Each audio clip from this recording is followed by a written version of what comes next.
दोस्तों, नीलाम्बती ग्रंथ को भारत सरकार ने बैन कर दिया है क्योंकि इस ग्रंथ को एक श्रापित यक्षिणी द्वारा लिखा गया था। ऐसा माना जाता है कि जिसने भी लालचवश इस किताब को पढ़ने की कोशिश की, उसकी मृत्यु हो गई या फिर वह पागल हो गया। जब बहुत सारे मामले आने लगे तो भारत सरकार ने ग्रंथ को पढ़ने पर पूरी तरह से पाबंद लगा दिया। दोस्तों, ये बहुत समय पहले की बात है। उत्तर प्रदेश के एक छोटे से गांव में एक आदमी रहता था। उसकी एक पत्नी और एक छोटी बच्ची थी। जब वह बच्ची 5 बरस की हुई तो उसकी माँ की मृत्यु हो गई। इस बच्ची का नाम नीलाम्बती था। नीलाम्बती की माँ की मृत्यु के पश्चात नीलाम्बती के पिता ने उस गांव को छोड़ दिया और नीलाम्बती को लेकर दूसरे गांव में चले गए। दोस्तों, नीलाम्बती के पिताजी को आयुर्वेद का अच्छा खासा ज्ञान था। नीलाम्बती भी अपने पिता से आयुर्वेद का ज्ञान लेती थी। नीलाम्बती के अंदर एक खासियत थी कि वह पेड़ पौधों, जानवरों, पशु पक्षियों सबकी भाषा समझती थी। यही नहीं, नीलाम्बती के स्वप्न में शैतान भी आते थे और नीलाम्बती को जमीन के नीचे गड़े हुए धन दौलत के बारे में जानकारी देते थे। लेकिन नीलाम्बती के अंदर उसके पिताजी के अच्छे संस्कार थे, इसलिए वह सब कुछ जानते हुए भी धन दौलत जमीन के नीचे से खोदकर नहीं निकालती थी। नीलाम्बती को पौधे और शैतान जो भी मंत्र बताते थे वह पीपल के पत्ते से बनी किताब पर लिख लेती थी। जब नीलाम्बती 20 से 22 बरस की हो गई तब जो भूत प्रेत नीलाम्बती के सपने में आते थे वो हकीकत में सामने आने लगे। धीरे धीरे कुछ समय बाद नीलाम्बती को पता चलता है कि वह एक श्रापित यक्षिणी है जो कि किसी श्राप की वजह से इस दुनिया से बाहर नहीं निकल पा रही है। उसे अपनी दुनिया में जाना था।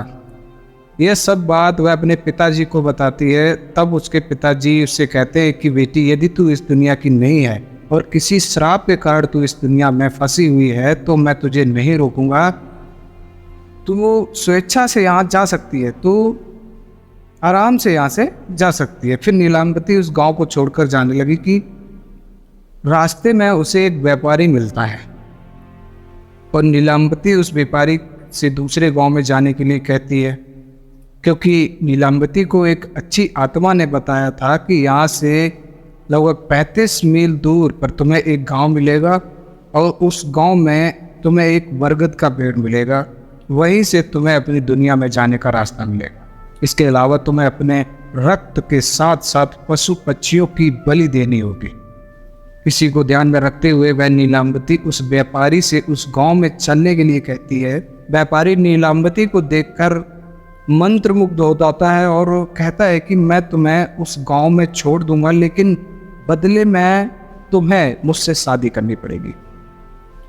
अब नीलाम्बती ने व्यापारी के सामने मुस्कुराते हुए कहा, ठीक है, मुझे मंजूर है, लेकिन मेरी भी एक शर्त है कि रात के समय में मैं तुम्हारे साथ नहीं रहूंगी। मैं कहाँ जाती हूँ, क्या करती हूँ, इसके बारे में कुछ नहीं पूछोगे।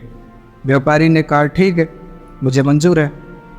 उसके बाद वह व्यापारी नीलाम्बती को अपनी बैलगाड़ी में बिठाकर उसे गांव में ले गया। फिर शर्त के अनुसार नीलाम्बती ने उस व्यापारी से विवाह कर लिया। रात के समय नीलाम्बती प्रतिदिन बरगद के पेड़ के नीचे तंत्र मंत्र करने चली जाती थी। वहाँ पर वो अपना रक्तदान और पशु पक्षियों की बलि भी चढ़ाती थी। एक दिन रात के समय जब नीलाम्बती तंत्र मंत्र उस बरगद के पेड़ के नीचे कर रही थी, उसी समय उस गांव के कुछ लोग नीलाम्बती को पशु पक्षियों की बलि देते हुए देख लेते हैं और उस व्यापारी को जाकर सारी घटना बता देते हैं। जब व्यापारी यह सुनता है तो उसके पीछे पीछे दूसरे दिन वह जाता है और नीलाम्बती को तंत्र साधना करते हुए देख लेता है। अगले दिन नीलाम्बती के सपने में शैतान आता है और उससे बताता है कि नीलाम्बती, कल जब तुम तंत्र साधना के लिए बरगद के पेड़ के नीचे जाओगी, उसी समय बरगद के पेड़ के बगल से जो नदी बहती है, उस नदी में तुम्हें एक लाश बहती हुई दिखाई देगी। उस लाश के गले में एक तावीज होगा, तुम्हें उसे खोल लेना है और गले से तावीज को निकालने के बाद उसी नदी में तुम्हें एक नाव पर सवार आदमी मिलेगा तुम्हें इस तावीज़ को उस आदमी को दे देना है, वह तुम्हें दूसरी दुनिया के दरवाजे तक पहुंचाने में तुम्हारी मदद करेगा। उस शैतान ने नीलाम्बती से यह भी कहा कि तुम अपनी दुनिया में वापस लौटने का एक ही चांस मिलेगा, दोबारा चांस नहीं मिलेगा। अगले दिन नीलाम्बती बहुत खुश हुई और रात के समय बरगद के पेड़ के नीचे चली गई। वह तंत्र साधना करके अपनी रक्त की तथा पशु पक्षियों की बलि दे रही थी कि उसे नदी के किनारे एक लाश बहती हुई दिखाई दी। नीलाम्बती उस लाश के पास जाती है और उसके गले में बंधे हुए तावीज़ को निकालने की कोशिश करती है। उसी समय वहाँ पर व्यापारी भी आ गया जो अपने असली शैतानी रूप में आ गया था।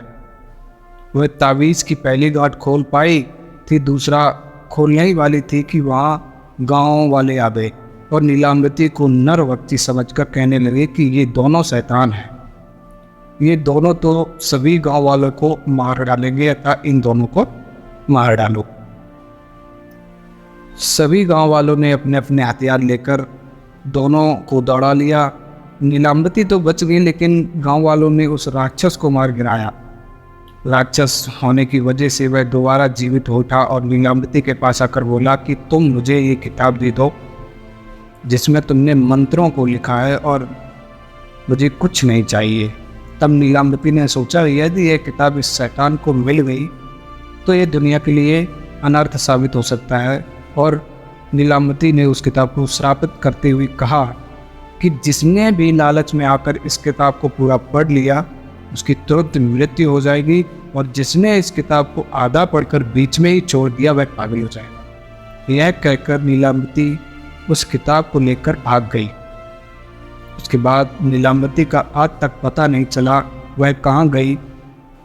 कुछ समय बाद वह किताब एक साधु को मिलती है। उस साधु के मन में किसी तरह का कोई लालच नहीं था, क्योंकि वह किताब दूसरी भाषा में लिखी गई थी और उस साधु ने उसे सरलतर रूप में अनुवाद करके लिखा ताकि सबको समझ में आ जाए। नीलाम्बती के बारे में एक और प्रसिद्ध बात थी कि उसे जानने वाला एक भी मनुष्य आज भी जीवित, उसे लोग वाजिंद कहते हैं, और वह महाबलेश्वर के जंगलों में रहता है। कहते हैं उसकी आयु 1000 वर्ष से भी ज़्यादा है। अब सबसे आसान तरीका तो यह है कि पहले वाजिंद को खोजा जाए, उसे जानने वाला और उसके पास जो जानकारी मिले उसके आधार पर नीलाम्बती की खोज करे। और एक बात आपको बता दूं, जो लोग नीलाम्बती के पीछे थे वह चाहे किस भी काल में हुए हों, किसी भी जगह से हों, उनमें से एक और समानता थी, वे सभी महाबलेश्वर के जंगलों में जाते देखे गए। उनमें से केवल 2 लोग भी जाने के बाद फिर से देखे गए, वह भी मृत अवस्था में। बाकियों का जिनकी संख्या सैकड़ों में हो सकती है, क्या हुआ किसी को नहीं पता, क्योंकि उनका ना शरीर मिला ना कोई अवशेष। अब इतनी जानकारी मिलने के बाद क्या आप भी चाहते हैं कि आप उस ग्रंथ की खोज करने जाएं? तो मैं आपको उस आखिरी इंसान के बारे में बताता हूं जो नीलाम्बती की खोज में गया था। शायद आपको कोई काम की बात मिल जाए जो आपको नीलाम्बती खोजने में काम आ जाए। उसका नाम राव साहब था। वह रत्नागिरी के पास एक गांव का जमींदार था। मुंह में चांदी का चमचा लेकर जन्म हुआ था। कभी कमी किसी बात की नहीं थी। मल्ल थे इसलिए बल भी था। धन और बल दोनों से वह अपने सामने हर किसी को झुकाना पसंद करता था। बहुत अमीर होने के बावजूद उसे एक बात की कमी हमेशा खलती थी, एक ऐसी बात जिससे सब सुख होने के बाद भी उसकी कई पुश्तों को अफसोस के साथ जीने के लिए मजबूर किया गया था। इस बात का पता चलते ही वे एक ही बात सोचने लगते कि शायद यह किसी तरह बदला जा सके। वह बात यह थी कि उसके खानदान में बहुत पहले किसी ने केवल एक गलत फहमी के कारण 7 कुएं भर जाए इतना सोना और हीरे जवाहरात समुद्र में डुबो दिए थे। उन्हें अफसोस इसी बात का होता था कि काश वह बात बदली जा सकती तो आज दुनिया के सबसे अमीर इंसानों में गिने जाते, पर ऐसा तभी हो सकता था जब समय में पीछे जाकर उस गलत फहमी को दूर किया जा सके। राव साहब को पहले बात का पता नहीं था कि समय पीछे जा सकता है। राव साहब को पहले बात का पता नहीं था कि समय पीछे जा सकता है, क्योंकि बुद्धिमान मनुष्य इस तरह की बात सोच भी नहीं सकता जो असंभव हो। पर जैसा कि पहले कई पुस्तकों ने किया था, केवल वह उस धन का पता लगाना चाहता था। उसके लिए उसने भी उन्हीं तरीकों को अपनाया जिसे उसके पुस्तकों ने अपनाया था, जैसे ज्योतिषियों, तांत्रिकों, मांत्रिकों के माध्यम से धन का पता लगाना। लेकिन बहुत कुछ करने के बाद भी कुछ हासिल नहीं हो सका। समय और पैसा दोनों बर्बाद हो रहे थे, लेकिन उस अमर्याद धन के आगे इस धन की कोई कीमत नहीं हो सकती थी। और ऐसे में ही एक दिन रत्नागिरी में एक अद्भुत मांत्रिक आया। लोग कहते थे कि उसने पिशाच को बस में किया हुआ है, जो उसका हर एक हुक्म मानता है। राव साहब को उसमें रुचि नहीं होती, यह कैसे हो सकता था। राव साहब भी रत्नागिरी चला गया और मांत्रिक को मिला। पहले ही मुलाकात में मांत्रिक ने राव साहब पर ऐसी छाप छोड़ी कि उसने मांत्रिक को अपने हवेली पर बुलाया। मांत्रिक आने के लिए कबूल हो गया। 2 दिन बाद ही मांत्रिक राव साहब की हवेली पर था। उसकी अच्छी मेहमान नवाजी की गई। हर तरह से उसे प्रभावित करने की कोशिश हो रही थी, इसलिए कि राव साहब ने यह भी सुना था कि मांत्रिक के पास अंजन बनाने की विधि है। प्राचीन काल से ही लोगों में यह बात प्रचलित है कि किसी तरह का रासायनिक काजल, जिसे अंजन कहते हैं, वह आँखों पर लगाने से ज़मीन के नीचे दबा हुआ खजाना दिख जाता है। वही पाने के लिए राव साहब इतने यत्न कर रहा था। 1 हफ्ता निकल गया था। मांत्रिक ने कुछ नहीं कहा। वह तो अच्छे से भोजन और मुलायम गद्दों का आनंद ले रहा था। राव साहब के सब का बांध टूटने लगा था, लेकिन फिर भी अगर मांत्रिक को बुरा लगा तो कहीं ये मुझे साफ ना दे दे, इसलिए उसने चुपचाप बैठना ही ठीक समझा। राव साहब का धैर्य व्यर्थ नहीं गया। दूसरे दिन मांत्रिक और राव साहब के कमरे में अकेले बैठे थे। तब मांत्रिक ने राव साहब से पूछा कि उससे क्या चाहिए। राव साहब ने अपनी इच्छा और उस खानदानी खजाने के बारे में मांत्रिक को बताया। मांत्रिक की आंखें चमक उठी। उसने ज़िंदगी में पहले इतने खजाने के बारे में नहीं सुना था, लेकिन उसने अपने चेहरे को निर्विकार रखा। उससे जाहिर नहीं होने दिया कि उसे भी खजाने की लालसा है। उसने राव साहब को अपना इतिहास बताना शुरू किया कि कैसे वह मांत्रिक बना। उसने जो बताया वह यह था, मैं भी पहले एक सीधा साधा किसान था। मेरा नाम बाबू था। मेरी शादी हो चुकी थी, लेकिन माँ बाप में से कोई भी जीवित नहीं था। मेरे पास कुछ बीघा जमीन थी, उससे ही अपना गुजारा करता था। एक शाम मैं खेत से लौट रहा था तो मुझे अपने दोस्त, जो आग जलाकर उसके पास बैठकर गोलगप्पे खा रहे थे, उन्होंने मुझे देखा और आवाज़ लगाई कि मैं भी थोड़ी देर उनके साथ बैठूं, और काम तो रोज़ का लगा ही रहेगा। मुझे भी ये बात ठीक लगी कि आदमी को थोड़ा समय खुद के लिए भी निकालना चाहिए। घर में भी राह देख रही होगी, यह बात तो मेरे दिमाग में थी, लेकिन फिर भी मैंने सोचा एक आध दिन थोड़ी देर हो गई तो क्या हो जाएगा, कोई बहाना बना लेंगे। गप्पे लड़ाते लड़ाते समय का ध्यान नहीं रहा। बहुत देर हो गई। मैं गांव के बाहर रहता था। मैंने अपने दोस्तों से इजाज़त मांगी और अपने रास्ते लग गया। मुझे खेत से जाने के लिए पूरा गांव पार करना पड़ता था, क्योंकि मेरे घर और खेत के बीच में गांव था। पर एक बात थी, मुझे डर बहुत लगता था, और मेरे घर जाने का रास्ता भी शमशान से था। मैं घर इसलिए जल्दी जाता था कि मुझे शमशान के पास से गुजरना ना पड़े, लेकिन उस दिन मुझे बहुत देर हो गई थी। मैंने जैसे तैसे अपने मन को तैयार किया, क्योंकि आगे शमशान था, यानी भूतों का इलाका। मुझ जैसे डरपोक इंसान के लिए यह बात बहुत गंभीर थी। मैं तेज़ी से अपने कदम बढ़ाने लगा। मुझे बस अपने घर में पहुंचना था। अब शमशान में शुरू हो गई। मैं मन में राम जपने लगा। मैं मन में राम नाम जपने लगा। अचानक से अंधेरा बहुत घना हो गया। मेरा डर अब चरम सीमा तक पहुंच गया था।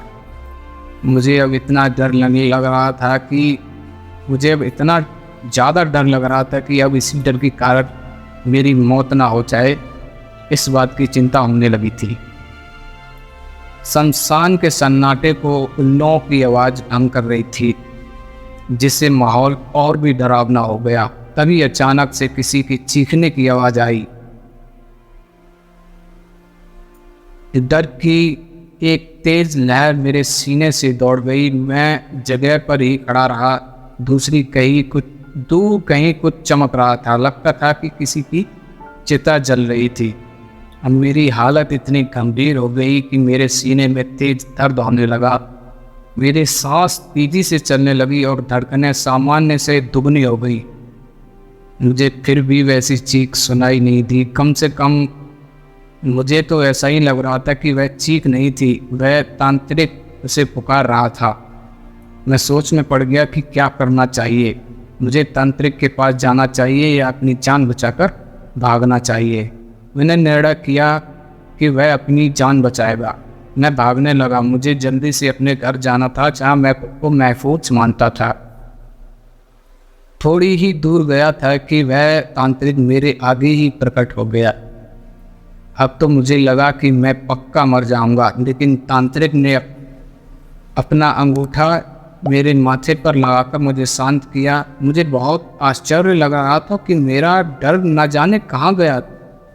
उस तांत्रिक ने मेरा हाथ पकड़कर उस जलती हुई चिता के पास ले गया। मैंने देखा कि वह चिता कम और हवन कुंड ज़्यादा लग रहा था। उसके आसपास बहुत सी अजीबोगरीब चीज़ें रखी हुई थी। उसमें से कुछ तो भयानक भी थीं, जैसे कि इंसान की खोपड़ी, खून से भरे प्याले, अलग अलग मिट्टी के बर्तनों में रखे कई पशुओं के अंग। मुझे समझ नहीं आ रहा था कि ये सब चल क्या रहा है।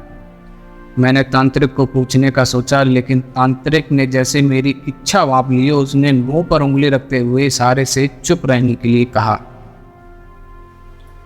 मैं बहुत देर तक बैठा रहा, जबकि उस तांत्रिक ने सारी विधियां पूरी नहीं की। अब मध्य रात्रि हो चुकी थी। रात शायद अमावस की रही होगी। तांत्रिक उसकी विधि पूरे ही होते वहाँ से उठा और उसने मुझसे कहा कि उसे आगे की विधि करने के लिए किसी स्त्री की बलि देनी होगी, जिसको अब तक का बच्चा न हुआ हो। मेरा दिल दहल उठा। उसको लगा कि वह किसी मुसीबत में पड़ गया है। मुझे ही बच्चा नहीं हुआ था और मेरी बीवी घर पर अकेली थी। मैं भी एक साधारण किसान था। मेरी और मेरी पत्नी का ना कभी झगड़ा होता था, ना मुझे किसी बात के लिए तंग करती थी। उस तांत्रिक के पास न जाने कौन सी ऐसी शक्ति थी कि मैंने उसे सब कुछ बता दिया। बताते समय मुझे लग रहा था कि मैं यह ठीक नहीं कर रहा हूँ, मुझे ऐसा नहीं करना चाहिए, लेकिन मेरी जुबान अब मेरे बस में नहीं थी। तांत्रिक ने जैसे ही मुझसे मेरी बीवी के बारे में सुना तो वह खुश हो गया। उसने मेरे हाथ में एक बहुत बड़ा छुरा दिया और कहा कि अपनी बीवी को यहाँ लेकर आओ या फिर उसका सिर काट कर लेके आओ। साथ में एक इंसान की खोपड़ी दी और कहा कि यदि बीवी साथ में नहीं आती तो सिर काट कर जैसे ही गर्दन पर छुरा लगाओ तो इस खोपड़ी में सारा खून बिना नीचे गिरे जमा करना। मैंने छुरा हाथ में पकड़ लिया। मुझे आश्चर्य हो रहा था कि मैंने ऐसा क्यों किया। मैं घर की तरफ जाने लगा, जहां मेरी बीवी सोच रही होगी कि उसका पति हर रोज दिन ढलने से पहले खेत से लौट आता है, लेकिन आज ऐसा क्या हुआ कि मध्य रात्रि के बाद भी वह नहीं आया। शायद उसने बहुत देर तक मेरी राह देखी थी और वैसे भी दरवाजे के पास सो गई। मेरा घर सुनसान इलाके में नहीं था। मेरे घर के आसपास भी थोड़ी दूर पर कई घर बने हुए थे, लेकिन देहातों में लोग जल्दी सो जाते हैं और 2-4 कुत्तों के अलावा कोई नहीं दिख रहा था। हालांकि कुत्ते कोई नया इंसान गुजरने पर भौंकते जरूर थे, लेकिन मुझसे उनकी पहचान थी, इसलिए वह हिले तक नहीं। मैं अपने घर की तरफ बढ़ा। दरवाज़ा अंदर से बंद नहीं किया था। घर में कुछ था ही नहीं, तो चोरों का कैसा डर सिर्फ आगे धकेला हुआ था। मैंने सोचा यह अच्छा हुआ, अगर दरवाज़ा बंद होता तो बीबी जाग जाती, जिससे सारा पासा उलट सकता था। बीच बीच में मुझे हैरानी भी हो रही थी कि मैं इतना निर्दयी कैसे हो सकता हूँ, जो किसी तांत्रिक के कहने पर अपनी बेगुनाह बीवी को बेवजह मार डाले।